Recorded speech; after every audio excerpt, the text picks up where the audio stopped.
Hello दोस्तों, नमस्कार। Brother study point channel में आपका एक बार फिर से स्वागत है। मैं रंजीत कुमार आपको पढ़ा रहा हूँ मैथ, जिसमें हम पढ़ रहे हैं डीआई के बारे में। दोस्तों, इससे पहले की वीडियो में हमने डीआई में पाई चार्ट के बारे में देखा था और आज हम देखेंगे बार ग्राफ के बारे में, जिसे डंड आरेख कहते हैं। तो दोस्तों, उसी प्रकार से पढ़ना है जिस प्रकार से हमने पाई चार्ट पढ़ा था। प्रश्न आपको उसी प्रकार से स्क्रीन पर दिखाई देगा जैसे मैंने पिछली वीडियो में आपको बताया था। और पिछली वीडियो की तरह मैं जैसे पाई चार्ट बनाता था उसी प्रकार से मैं यहाँ पर बार ग्राफ बनाऊंगा। तो बने रहिए वीडियो में। मैं एक बार ग्राफ को बनाता हूँ और उसके प्रश्न करते हैं, ठीक है। चलिए दोस्तों, देखिए बोर्ड पर आपको एक बार ग्राफ दिखाई दे रहा होगा।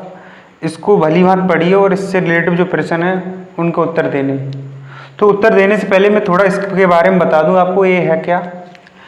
आपको वैसे भी दिख रहा होगा ये बार ग्राफ है। और बार ग्राफ में कैसे क्या प्रदर्शित हुआ है, यहाँ पर जो आपको दिख रहे होंगे ये कॉलम, उन कॉलम में जो खाली कॉलम है उसे मांग से प्रदर्शित किया गया है। जिसमें क्रॉस वाली लाइन है तिरछी, उसे उत्पादन कहते हैं। ABC जो यहाँ पर नीचे दिया है वो कंपनियों को दर्शा रहा है। कंपनी ए, कंपनी बी, कंपनी सी, कंपनी डी। कंपनी ए है, उसमें मांग भी है और उत्पादन भी है। उसी प्रकार बी, फिर सी और डी का दिया है। इधर ही कंपनियां हैं और इधर इसकी मांग है।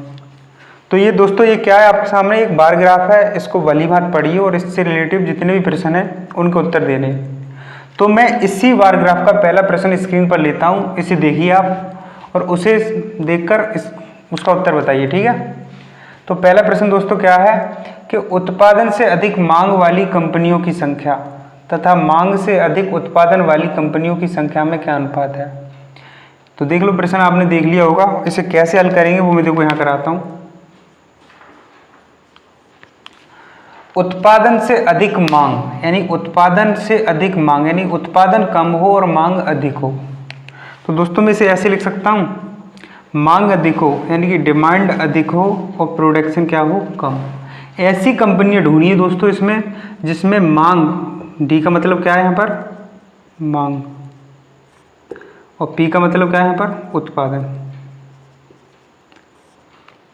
तो ऐसी कंपनियां ढूंढ लीजिए जिसमें मांग अधिक हो और उत्पादन कम हो, क्योंकि भाषा यही कह रही है कि उत्पादन से अधिक मांग। तो उत्पादन से अधिक मांग वाली कंपनी देखिए यहाँ पर देखिए दोस्तों, मांग का ये खाली है। तो ये मांग कितनी हुई है यहाँ पर 3300 और उत्पादन कितना हुआ है यहाँ 2200। तो एक कंपनी तो आपको ए मिल जाएगी, कंपनी ए मिल जाएगी जिसमें क्या है, मांग अधिक है और उत्पादन कम है। एक मिल गई यहाँ पर, इसे ले सकते हैं आप, कहीं इसे नहीं लेंगे क्योंकि यहाँ पर मांग कम है और उत्पादन ज़्यादा हुआ है। इसको छोड़ दो। सी को देख लीजिए, सी में देखिए मांग अधिक है और उत्पादन कम है, दूसरी कंपनी ये हो जाएगी। तीसरी इसे ले नहीं सकते। इसमें देखिए ई में भी क्या है, मांग अधिक है और उत्पादन कम है। इस तरह से तुम्हें कितनी कंपनियां मिली, तो आप बोलोगे 3 मिली। कितनी मिली, 3। आगे भाषा में दिया था कि मांग से अधिक उत्पादन करने वाली कंपनियों की संख्या। अब मांग से अधिक उत्पादन, दूसरी भाषा यहाँ पर क्या थी कि प्रोडक्शन अधिक हो और डिमांड कम हो। तुम एक बात बताओ दोस्तों, टोटल कंपनियां हैं कितनी, 1 2 3 4 5। उसमें से 3 कंपनियां ऐसी हैं जहां मांग अधिक है और उत्पादन कम है। तो बताइए जो 2 कंपनियां बची उनमें वही तो होगा जिसमें उत्पादन अधिक होगा और मांग कम होगा। तो इसका आंसर बन जाएगा 3:2। बिल्कुल ही बहुत ही सरल प्रश्न है ये, इसे सही से देखिए, नोट करिए। चलिए दोस्तों, इस बार ग्राफ का ये पहला प्रश्न था जिसे आप समझ गए होंगे। मैं दूसरा प्रश्न लेता हूँ, इसे सब करता हूँ, ठीक है।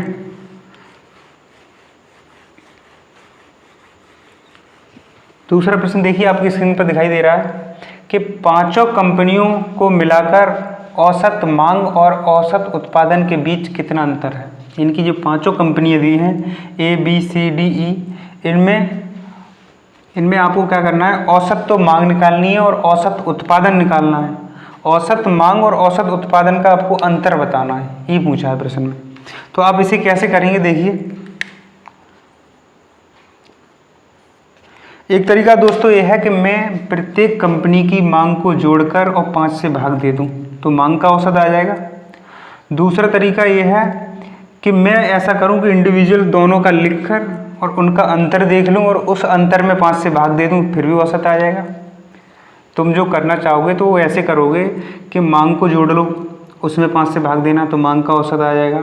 उसी प्रकार से उत्पादन को जोड़ लेना और उसमें 5 से भाग देना तो उत्पादन के बीच औसत आ जाएगा। फिर उन औसतों का क्या करना है, तुम्हें अंतर लेना है। फिलहाल मैं इस तरह से नहीं कराऊंगा, मैं किस तरह से कराऊंगा उसे देखिए आप। मैं कह रहा हूं यहां पर तुम एक तरफ लिख दो मांग, एक तरफ नीचे लिख दो दोस्तों उत्पादन। एक तो लिख दो मांग और एक जगह क्या लिख दो, उत्पादन। अब जो मांग है उसे आगे लिखिए, जितनी 5 कंपनियों की जो मांग है उसे लिख दो, उत्पादन है उसे लिख दो। तो बताइए कंपनी ए की मांग कितनी है, तो आप बोलेंगे, देखो एक चीज़ और देखना यहाँ पर, प्रत्येक संख्या में 100 लगे हुए हैं या नहीं लगे हैं, इसमें भी 100 हैं, इसमें 100, इसमें 100। तो ऐसा करिए उन 2 जीरो को छोड़ दो तुम अखीर। तो मैं डायरेक्टली तुम मुझे बताइए ए की मांग कितनी है, तो आप बोलेंगे 33। मैं केवल 33 ले रहा हूँ, जीरो सब में समान है तो उसे नहीं ले रहा मैं, ठीक है। चाहो तो बाद में लगा लेना तुम। ए की हो गई, बी की बताइए मांग कितनी है, तो आप बोलेंगे 12, जैसे दिया है उसी तरह से लिखिए। सी की मांग कितनी है, तो आप बोलेंगे 30, क्योंकि 2 जीरो हमने छोड़ दिए, बाद में लगा लेंगे, कैलकुलेशन सरल हो जाएगी थोड़ी। अब इसी प्रकार से बताइए डी की मांग कितनी है, तो आप बोलेंगे डी की मांग है 6, क्योंकि 2 जीरो सबसे ही छोड़े तो सबसे छोड़ना होगा। ई की मांग कितनी है, तो आप बोलेंगे 25। यहाँ तक कोई दिक्कत नहीं होगी। इसी प्रकार से जैसे मांग लिखा उसी प्रकार से उत्पादन को लिख दो। ए का उत्पादन कितना है, तो आप बोलेंगे 22। बी का उत्पादन कितना है दोस्तों, 27। सी का उत्पादन 15 और इस पे डी का 18 और ई का कितना है 10, क्योंकि सभी से हमने 2-2 जीरो हटा दिए, ठीक है। अब यहाँ पर दोस्तों तुम इसका अंतर ले लो, क्या करो, अंतर ले लो। अंतर कैसे लेते हैं, एक दूसरे में से घटाते ही दो हैं, तो ऐसे घटाइए। ये 33 है, ये 22 है, अगर 22 निकल जाएंगे तो यहाँ बचेगा कितना, तो आप बोलेंगे 11। कितना बचेगा दोस्तों यहाँ, 11। अब देखो इसको घटा दो, इसमें से 12 जाएंगे 15 में से, तो यहाँ कितने बचेंगे, प्लस के 3। और ये 27 30 में से घटाओगे तो उधर ऊपर की तरफ बचेंगे प्लस के 3। अब बोलेंगे इस +3 से +3 कट जाएगा, तो ये भी घट गया। बहुत सरल हो जाता है इस तरह से। अब देखो यहाँ क्या करना है दोस्तों, इस 6 में 6 को घटा दो 18 में से, तो यहाँ 12 रह जाएगा केवल। अरे 6 जाएंगे 18 में से 12 रह जाएगा। इस 10 को 25 में से घटाओगे तो यहाँ पर 15 रह जाएगा। क्लियर। अब तुम ध्यान से देखिए, इस 11 में से 11 को 12 में से घटाओगे तो यहाँ 1 रह जाएगा, और इस वाले 1 के लिए इसमें से घटा दोगे तो यहाँ कितने जाएगा, 14 रह जाएगा। तो आपने देखा कि जैसे मैंने काट पीट के जो अंतर निकाला है, ये कैलकुलेशन वैसे सरल होती है। तो बचा कितना है, तो आप बोलेंगे 14। कितना बचा है, 14।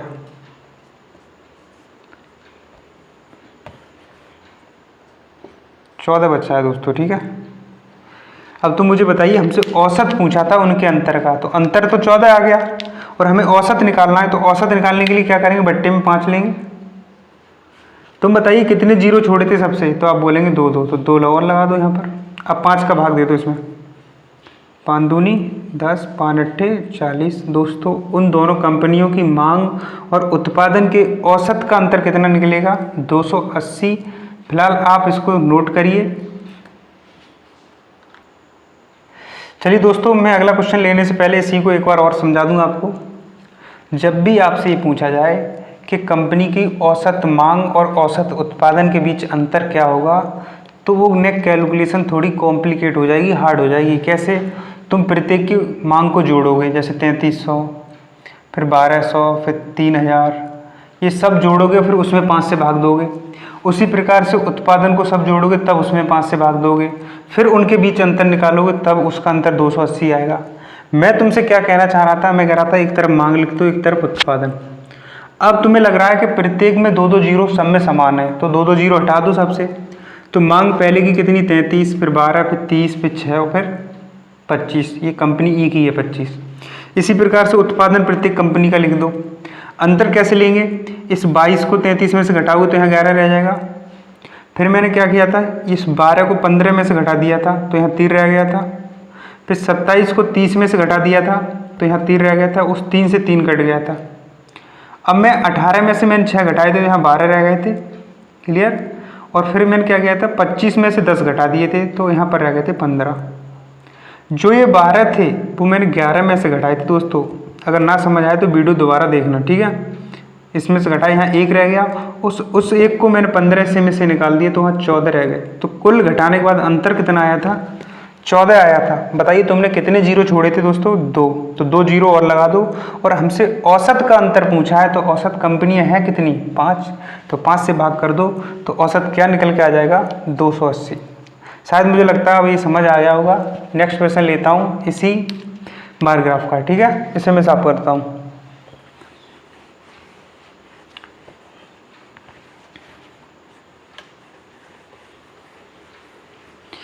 देखिए दोस्तों, प्रश्न नंबर 3 इसी बार ग्राफ का किस प्रकार से दिया है। कंपनी डी की मांग कंपनी ई की मांग का लगभग कितना प्रतिशत है। कंपनी डी की मांग पूछी है हमारी कंपनी ई की मांग से, तो बताइए।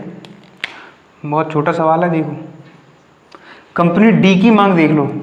कंपनी डी मांग को हमने खाली से प्रदर्शित किया है, तो डी की मांग हुई कितनी, तो आप बोलेंगे 600। कितनी दोस्तों, 600। कंपनी डी की मांग कंपनी ई की मांग का लगभग, तो ई की मांग कितनी है, तो आप बोलेंगे ई की मांग है 2500। और 2500 का कितना प्रतिशत है, यहाँ पर 0 लगा लो, वही तो पूछा है तुमसे, देख लो। ऐसा करिए दोस्तों, उससे मत काटना, इधर से ये वाले 0 काटो, ठीक है। अब तुम ध्यान से देखिए, ये दोनों 0 कट गए इससे, ये 25 है, 25 से 100 काटोगे तो 4 बार कट जाएगा। इसका गुणा करोगे तो बनेगा कितना, 24%। ये इस प्रश्न का आंसर है, नोट करिए। चलिए दोस्तों, इसी बार ग्राफ का लास्ट प्रश्न देखते हैं।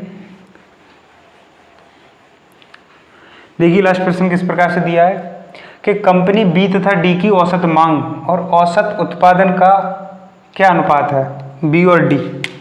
तो तुम्हें कंपनी कौन कौन सी लेनी है इस सवाल में, बी और डी।